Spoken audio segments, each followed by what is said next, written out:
Okay, welcome everyone to another expert interview. And today I am super excited to have with us Tara Youngblood. And we're going to be talking about temperature, sleep temperature, body temperature, and how that affects our sleep. And this information might actually surprise you. A lot of us are not considering how we're sleeping, the temperature we're sleeping in, and how actually impactful that can be on our sleep. So I'm going to go ahead and read Tara's bio really quick, and then we will start chatting. So since launching the Chili Pad in 2007, Tara has spent over 10,000 hours studying the science of sleep. Applying her analytical skills from her physics and engineering background, her passion currently is to shape the future of sleep-driven health by making sleep easy and drug-free. Tara is a visionary leader in the future of sleep-driven health, combining multiple disciplines, including alternative medicine, physics, and sleep diagnostics. Her research has led to over a dozen patent filings. She works with leading international researchers to further studies on cold therapy and its impact on sleep. Tara authored the leading white paper, connecting over 70 research papers to the effects of temperature and sleep quality. As co-founder and executive of Cryo Inc., Tara contributes to the strategic direction and daily operations of the company. As an expert in sleep science, Tara is a highly regarded international speaker. Tara is a seasoned entrepreneur with market-leading ingenuity and ability to identify market opportunities. She and her husband and business partner, Todd, have made multiple successful exits from ventures founded over the past 20 years. Tara has marketing and product development experience stretching across many market segments and distribution models. Born in Alberta, Canada, Tara is a passionate global traveler with visits to 5 continents and over a dozen countries. She's involved with multiple community philanthropic activities, including youth sports and international relief trips. Tara is constantly seeking new opportunities to improve the quality of life by those most affected with sleep disorders. Wow, that's impressive. That's a long mouthful. We should have maybe given you the short, sweet version, but the only thing to add to that is my book came out on Amazon 2 weeks ago now. Great. In January, Reprogram Your Sleep, and it'll be out in sort of that paperback form. Probably, I think they're saying May is the current time frame for that. But you can download it through Kindle right now. So. Okay, amazing. I will link to that for everybody so that they can have quick access to that. Fantastic. Well, we are speaking the same language because sleep is my passion. Sounds like sleep is your passion. So you are an expert in sleep and temperature, which is a really unique kind of niche. So how do you become an expert in that, and how did you get involved in this topic? Yeah, so I think you alluded to it when you described that my husband and I invented the Chili Pad, which is basically a temperature regulation for your bed. When we first came up with it, we thought it was more about that comfort part, and we get that from people like, I don't know if I sleep hot. I don't know if I think I'm okay. Or some people have hot flashes and they're super hot. Some people have night sweats, or their metabolism's really high. So there's a pretty wide range of comfort and temperature. But what we did find is once we started offering the product, it was making a much bigger difference in the smallest parts of sleep, the sleep cycles, especially deep sleep. And so that's where the sort of geeky side of me, the scientist, couldn't resist, well, what exactly is happening? And that's really where I created that niche, mostly because I just wanted to find out why does this work? Why does this work as well as it does? Okay, cool. So let's talk a little bit about the Chili Pad in cryo, because people are probably wondering what the heck that is. So tell us about your products. Yeah, so our legacy product is a Chili Pad, and like I said, it's literally a thermostat for your bed. It is just a mattress pad that goes in under your sheets. It's got little tubes of water that basically act like a radiator for your human engine, and we'll get into the science of you as a human engine, I'm sure, at some point in this conversation. But what it does is it allows you to regulate your temperature in your bed at night. But the Chili Pad is like a thermostat, like the old-fashioned kind, where you set it to one temperature And although there's a remote that you can adjust it, once you're asleep, it's going to stay at that temperature until you reset it. Our latest product is the Uller, and it's really, again, because of the evolution of science on how we want to program that temperature for sleep. So it is much more like our programmable thermostats, like a Nest equivalent to that old-fashioned thermostat. So it's just a little bit more modern. It has an app on your phone, so it allows just a little bit more flexibility depending on what your needs are as far as temperature and sleep. Okay. So you've also just come out with a blanket, is that right? Yes. So I am, as alluded to, a super sleep geek, and I Mhm. love weighted blankets. Mhm. But even with the chili pad on, like, you pile on the weighted blanket, and I honestly like to use even on the couch, but they can get really hot when Mhm. you're under the weighted blanket. So we've put Mhm. our cooling technology into a weighted blanket. So now you can set that weighted blanket to whatever temperature you want, in addition to having the benefits of serotonin and less anxiety from a weighted blanket. Oh, interesting. So the weighted blankets actually increase serotonin? Yeah, so that's Ooh. sort of like, if you Google most of the studies, that's really its benefit is the reduction of those stress hormones and anxiety hormones, Uh-huh. and you get that burst of serotonin. And it really does. It feels like it just A feels hug. good. Yeah. Yeah. Yeah. Cool. Well, I was really excited to see the blanket come out because I don't have a chili pad yet. I'm saving my money to get an Uller Mm. because for me, and honestly, I woke up at like 2 in the morning last night and hot, and I was like, gosh, throwing off my blankets, and I was like, oh my gosh, I'm talking to Tara in the morning. I'm super excited about this. This is timely because it's January right now when we're recording this. I live in Idaho. It's maybe, I don't know, 30 or 40 degrees outside. I sleep with my window open. The thermostat is turned down to maybe 60. So it's cool in my house, and I go to bed very, very cold.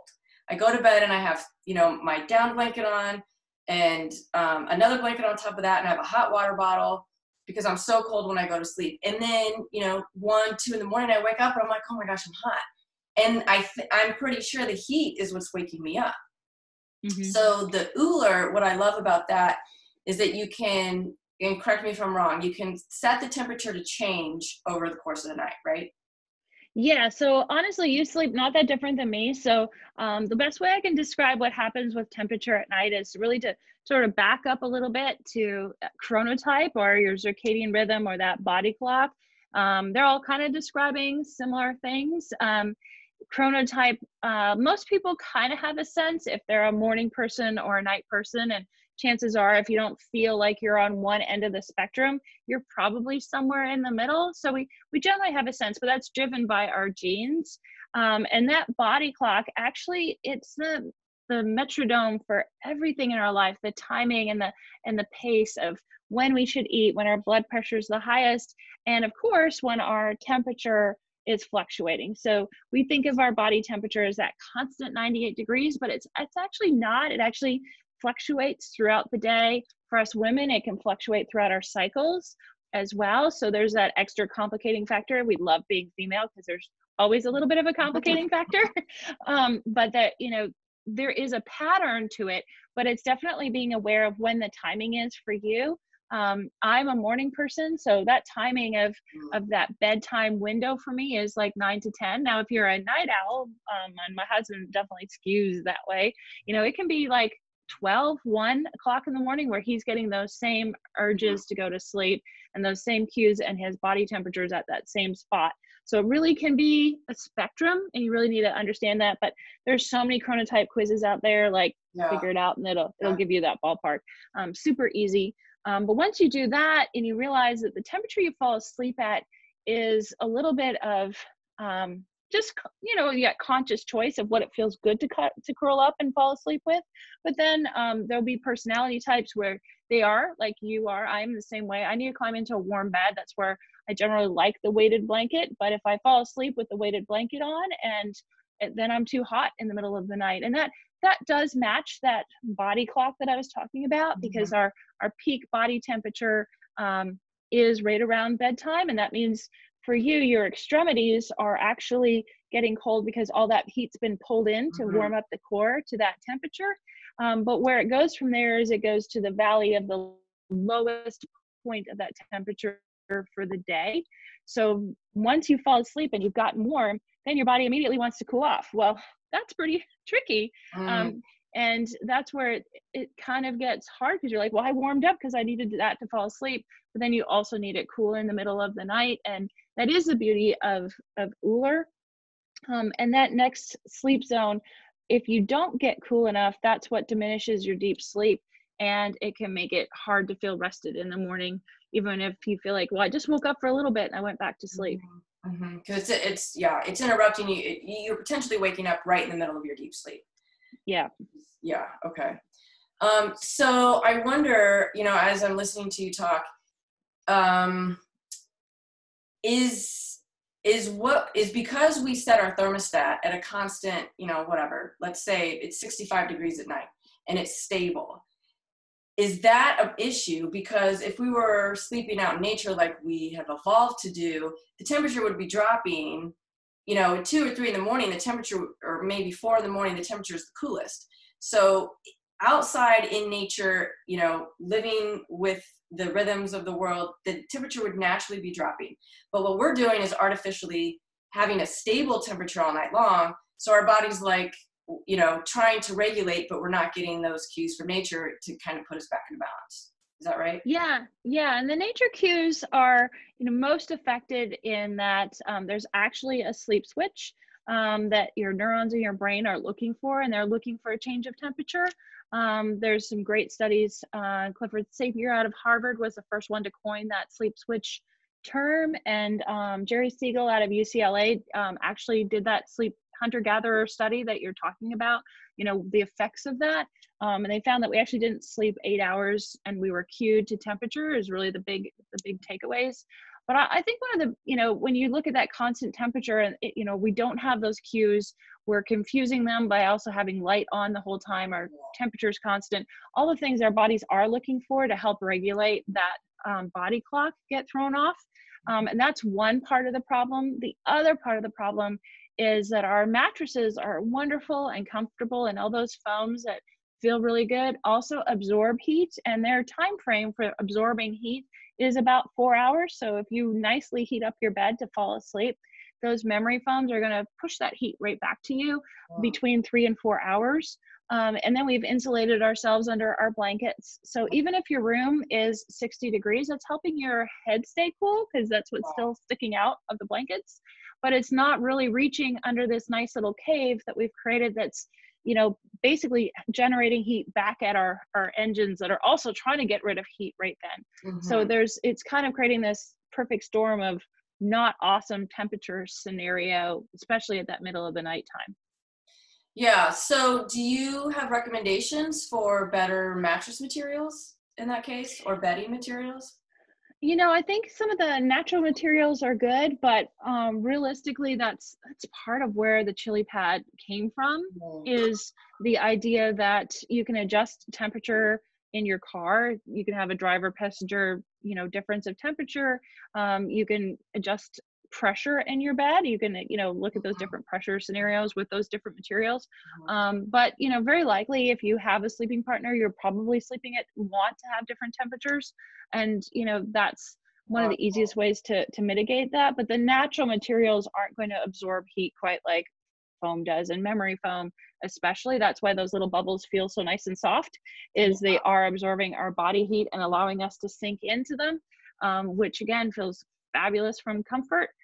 So if you can't give that up from your comfort perspective, the other alternative is find another way to manage the temperature half of it. But those two go hand in hand, kind of. Yeah. The soft, comfy, but hot. Heat. Yeah, that makes a lot of sense. Well, as a building biologist, I'm always talking to people about air quality, and I'm not a fan of the foam-based products just because they off-gas for decades. Europe is terrible. And you're putting your face right next to that. You're sleeping on it. So I'm not a big fan of the foam-based products. I know that they're comfortable, but I agree with you. I like the latex or even some of the wool materials for bedding, but that's another conversation.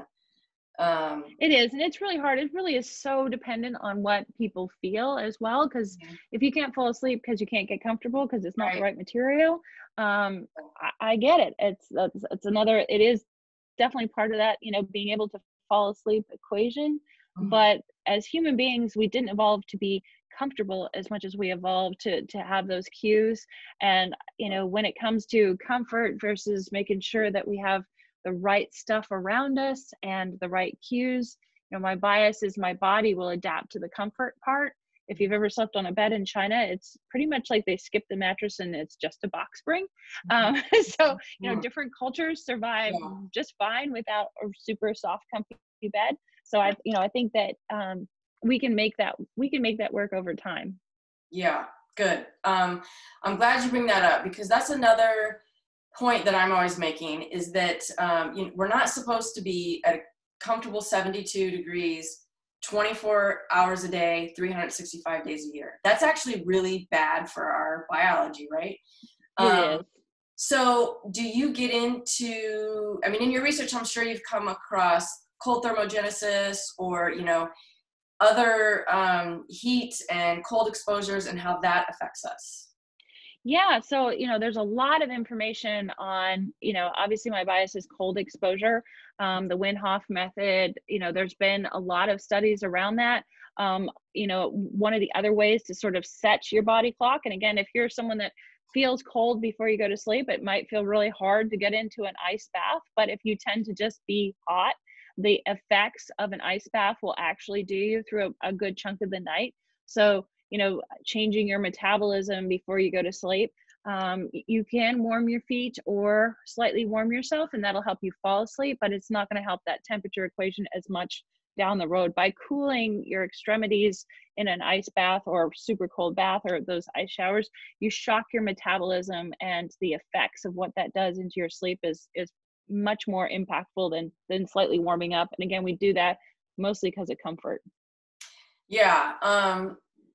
Yeah, I get it. We're humans and we want to, we've evolved to expend as little energy as possible for preservation reasons. And I get it. But we don't expend our energy. We don't depend on it for survival anymore. So being uncomfortable is actually important. Tara, are you familiar with the work of Katie Bowman? No, but let me write Super that down. fascinating. Proactive. I think I have one of her books in here. Do I have one of her books in here? That- Yeah, right here. So she calls herself a biomechanist. This is her book. Ooh, okay. Yeah. And so it's fascinating, and it talks a lot about, or she talks a lot about, furniture. And so just it made me think of that when you're talking about the mattresses and how comfortable they are.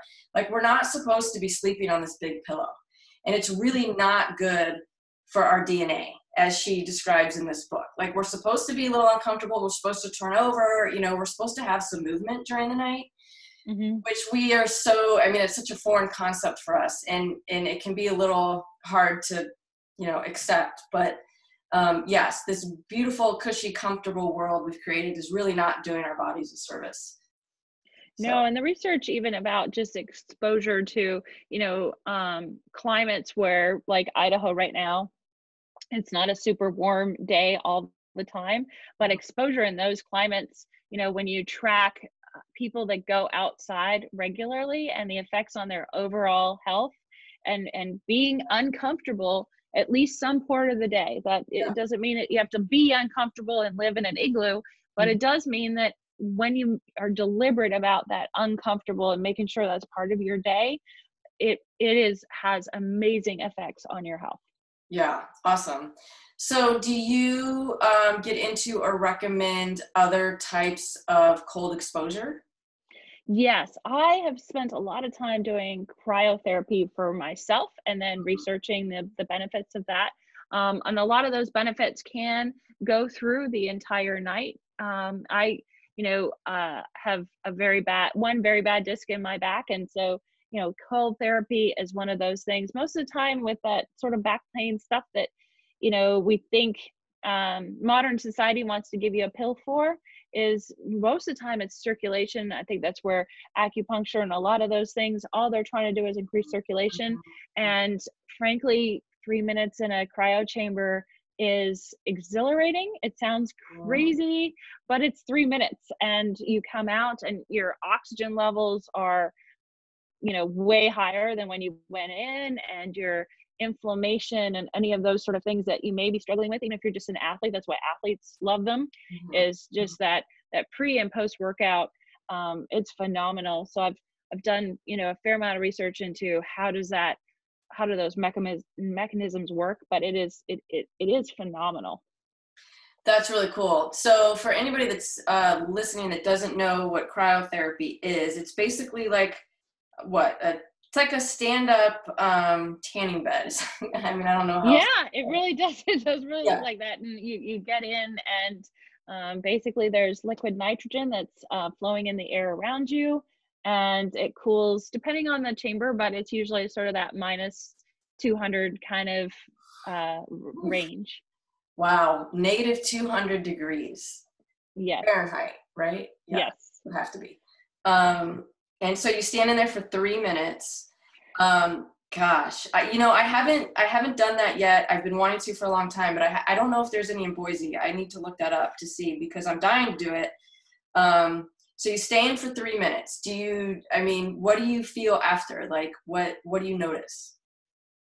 The biggest one for me is just feeling that inflammation it's an instantaneous relief for me. So it's most of the time for me, it's from working out or the back issue, it's inflammation. The other is really like an oxygen buzz, because your body is immediately moving to higher levels of oxygen in your blood. So you honestly, just like going outside and you breathe on a clean, fresh winter day, you feel like oxygenated, and that buzz, it's that, times a lot. My oldest son has ADHD, and we work really hard to manage those symptoms without drugs. And I will say regular cryotherapy is amazing for what it does for even just how his brain works. Wow. And I haven't found succinct studies that's been done on a very big scale. They're all really small, but it does seem like that effect is duplicated. I'm not saying that I have a proven peer-reviewed study on that, but just personal and then small studies that I've read that, it's amazing. It's more of a testament of what it does in our brains that we can't even quantify. Is, those connections, everything is lit up inside of you. Yeah. Wow, that's fascinating.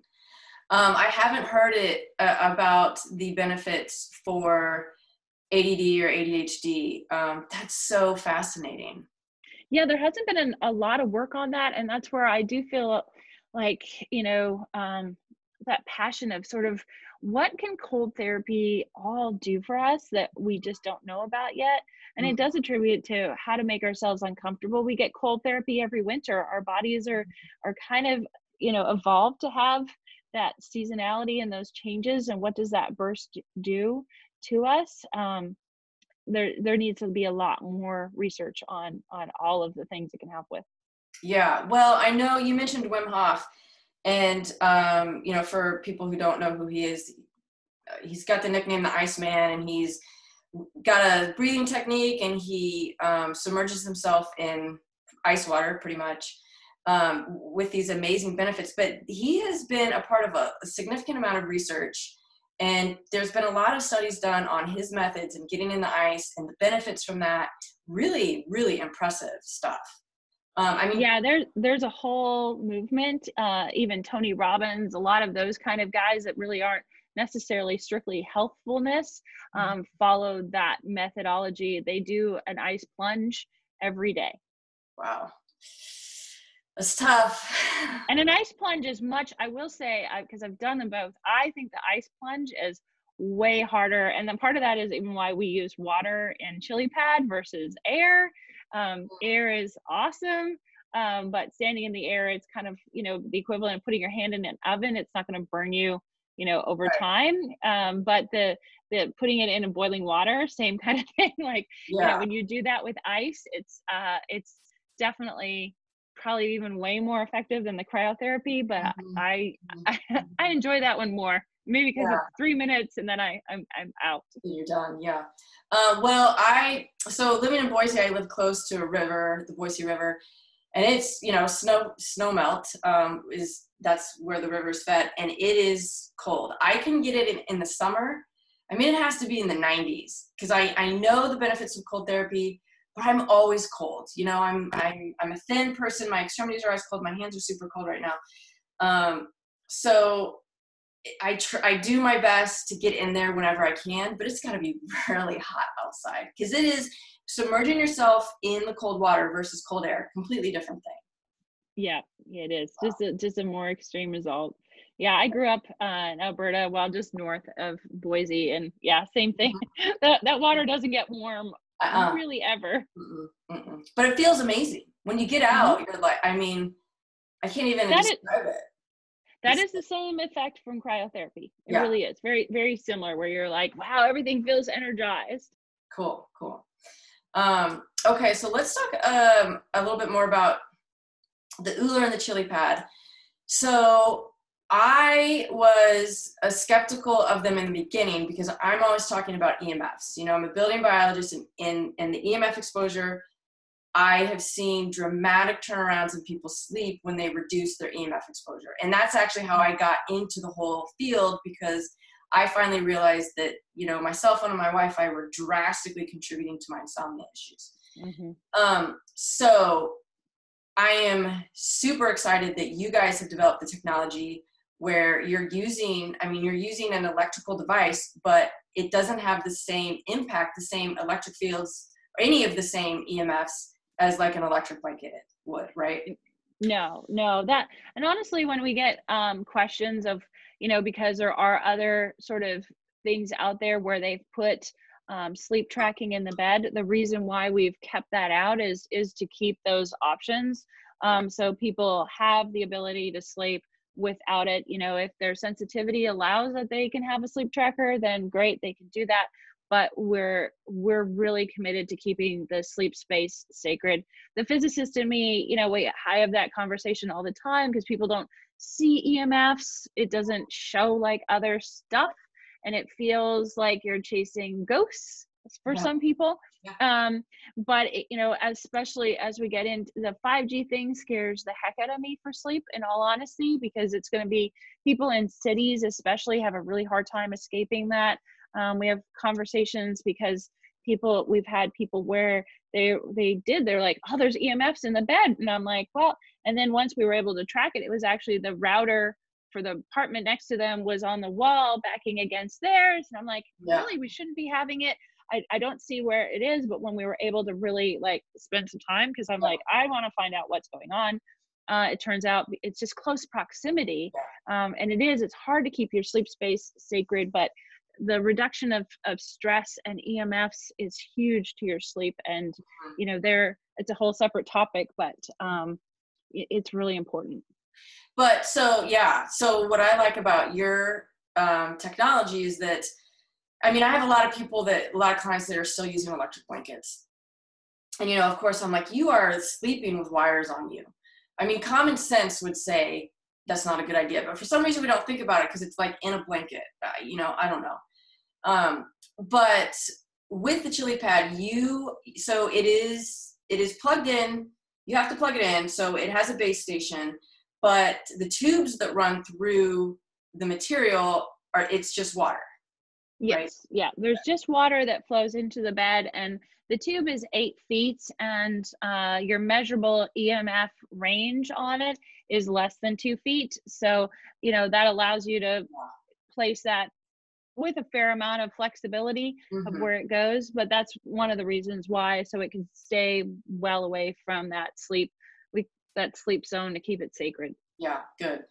Well, one of the reasons why I still haven't gotten my Uller is because I turn my breakers off at night.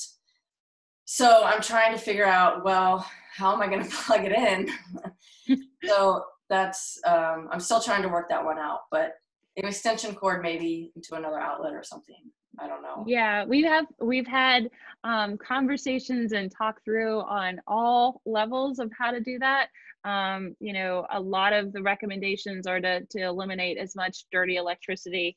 Like you said, turn on everything just in zones, and then make sure you're measuring how far into that room is. And some of that's hard. Again, like I said, that apartment scenario, Yeah.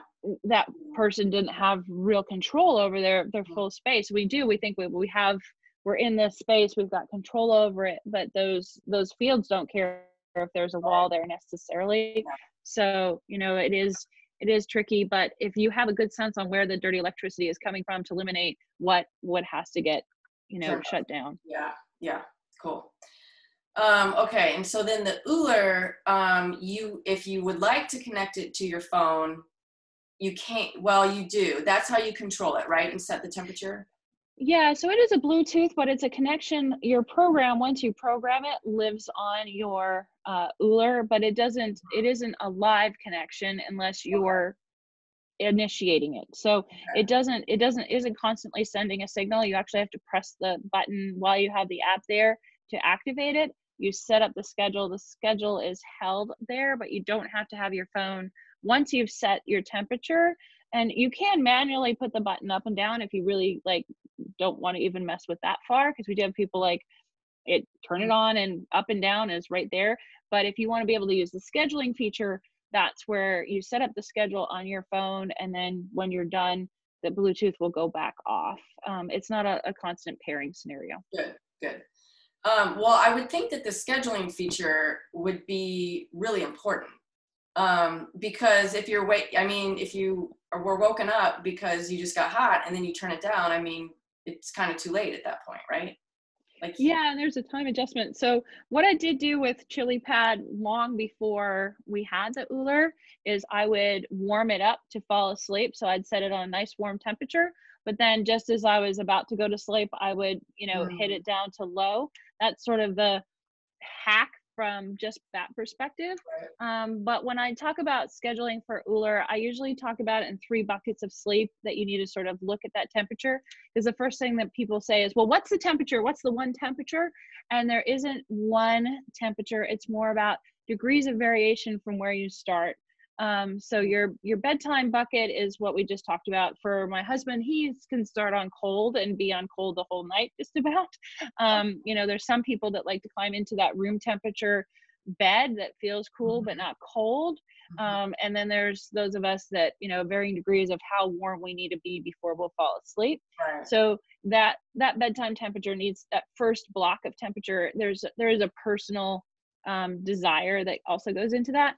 But your second block you should be able to fall asleep in under a half an hour unless you're having sleep latency issues, and that's another conversation. But if you're setting that schedule, a half hour after you fall asleep is really what I call the deep sleep zone. And that doesn't mean that you don't get deep sleep and full sleep cycles throughout the night, but your window of opportunity is the best for deep sleep from the time you fall asleep till that middle point of the night.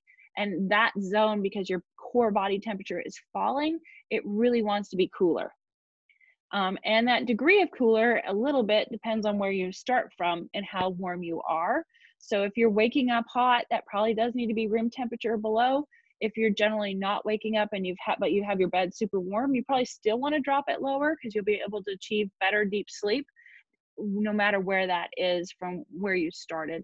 And there is a little bit of experimentation that may have to happen with that, but when you think of those blocks, that helps. The third block one is one that is easily missed, but that last part of your night from when you've hit that valley and when you're coming back up, and you talked about it, that's when the planet really starts warming back up again, because even though the sun's not fully up yet, you can see those temperatures. The lowest point of the night is not, right when we think of the sun coming up.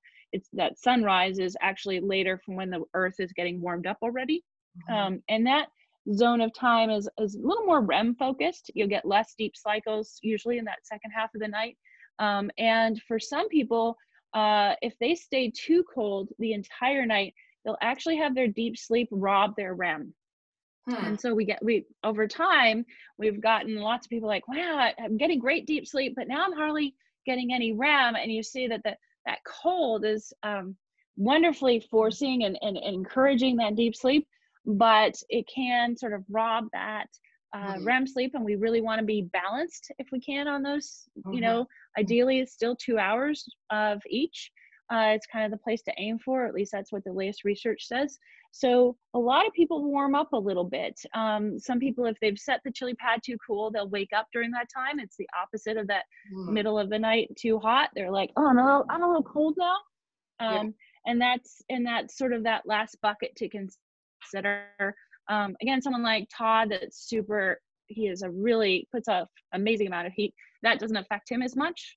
But if you're feeling, for a lot of people, especially the ones that tend to want it warmer to fall asleep, will also tend to want it warmer to wake up. Maybe not as warm, but Yeah. a Yeah. little more balanced than the super cold, Arctic tundra in the middle of the night. Mm-hmm. So, okay, so if you're using the Euler, you just have to play with the settings and give it some time to figure out what's appropriate for you over the course of the night. Yeah, and the best subjective part is if you've nailed it, if you can fall asleep pretty quickly, if you don't wake up in the middle of that deep sleep window, and you don't wake up in the middle of the REM sleep window, then you've probably figured it out. Okay. It's not weeks of evolution, but it's, if you're able to consistently stay asleep the whole night, you've probably got it right. Okay. Okay. Awesome. Good. Okay. So, is there like I know we've kind of talked about this already, but everybody asks me, like, what's the right temperature? What's the ideal temperature?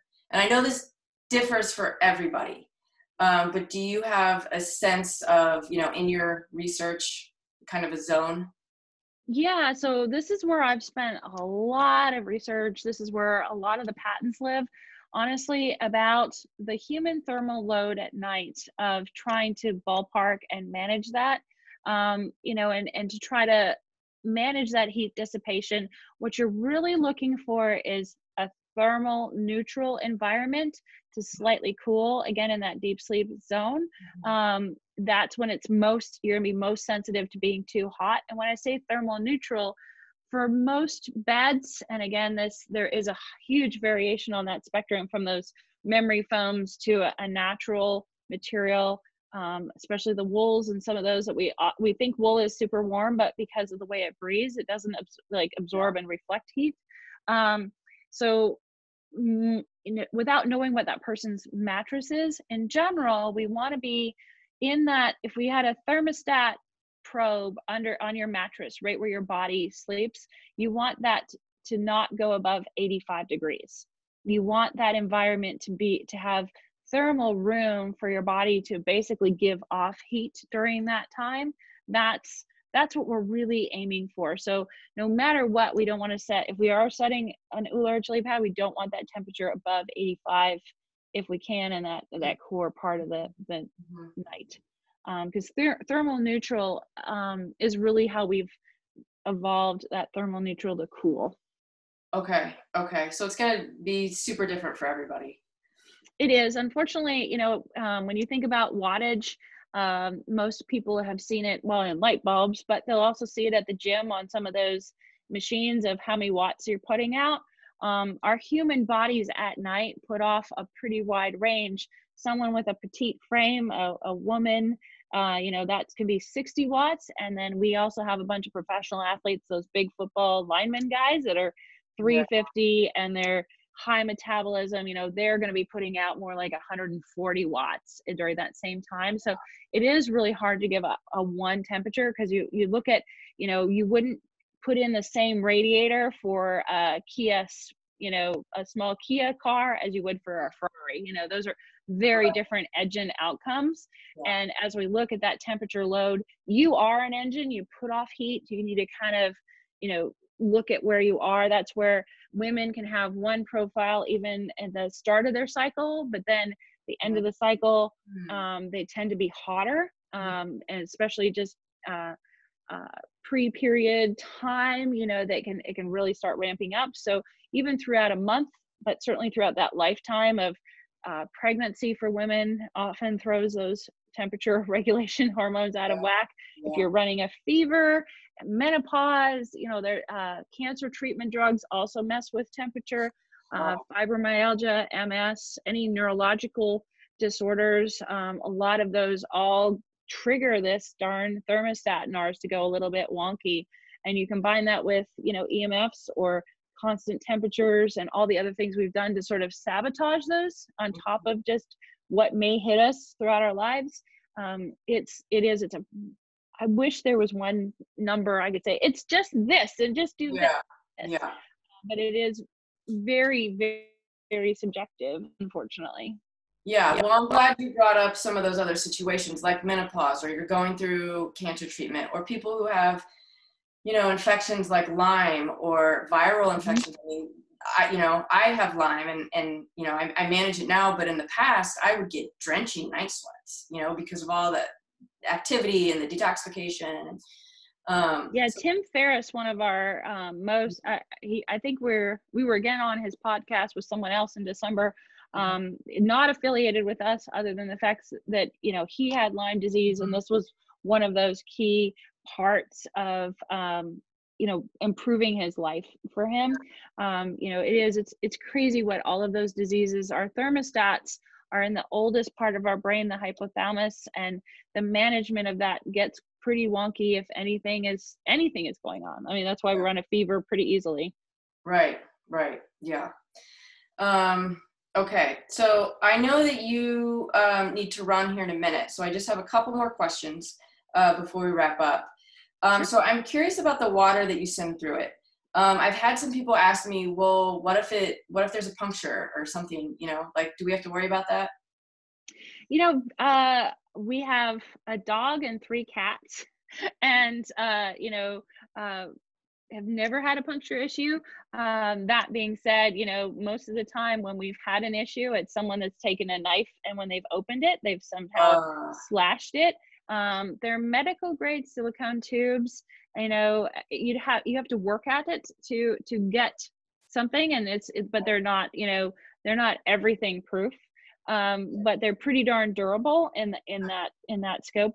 The type of water doesn't matter too much. The times we say to watch it is if you get big calcium or mineral deposits in your piping already. If you're one of those houses that gets those deposits, then you may want to use distilled water. Just like any other water system, it will build up over time. Now, if you're running on a city water, very likely it's not going to be an issue. We do, just like you run a humidifier or whatever, and you put a little bit in so it doesn't get gunky. The water can get gunky, and we sell tablets for that.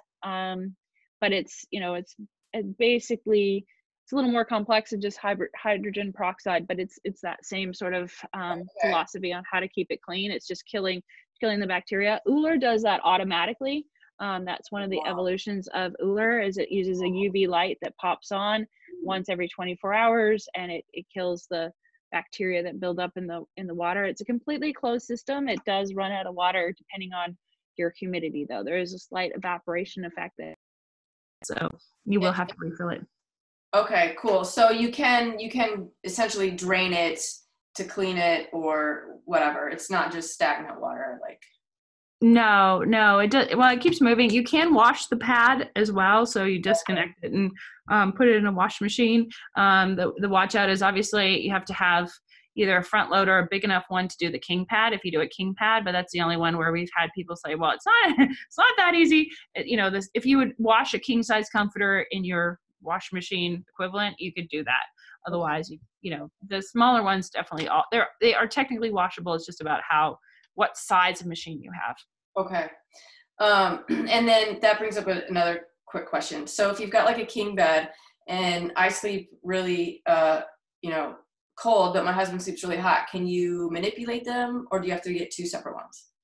No, it goes back to everyone likes to steer their own remote. The Chili started that way, and the Uller is the same way. The Uller allows you a little bit of flexibility because it's an app. So technically you could use your phone or your app to control multiple Ullers. Because we do have some people that are alone in a king bed or alone in a queen bed, and although they have dual zones, they can have them set at different temperatures. But those zones have the flexibility of one can be all the way 55 and the other one can be all the way 115 and anywhere in between. So whatever temperature you want, you get to control. Okay, so that's the range. You go from 55 to 115? Mm-hmm. Wow, And cool. a little bit of that depends on ambient temperature. So that is a question we get is if you're running no air conditioner and you're in Arizona, it's 100 degrees, you're looking at the difference of dropping that ambient temperature between 15 and 20 degrees. So, Okay. the carve out is most people aren't keeping their, at 75 degrees, we can drop it down to 55, no problem. But if you're not running any air conditioning at all, it'll be cooler, but it's not going to be able to achieve that same result. That's Okay. Okay. Yeah. Well, that's a huge range. I mean, you can do a lot of therapeutic benefits with that go beyond sleep, right? yes. Yeah. Yeah. Cool. And honestly, I am a fan, especially night owls. A lot of them can do naps. There's a lot of shift workers. We actually just got a great review from a pilot that, really struggles to manage his sleep with the Yeah. different schedule. Because temperature is such a strong cue to fall asleep, you can really use that. We have, like I said, a bunch of shift workers or polyphasic sleepers that use that to cue up and control their sleep, just because the timing doesn't work out to do the regular night schedule.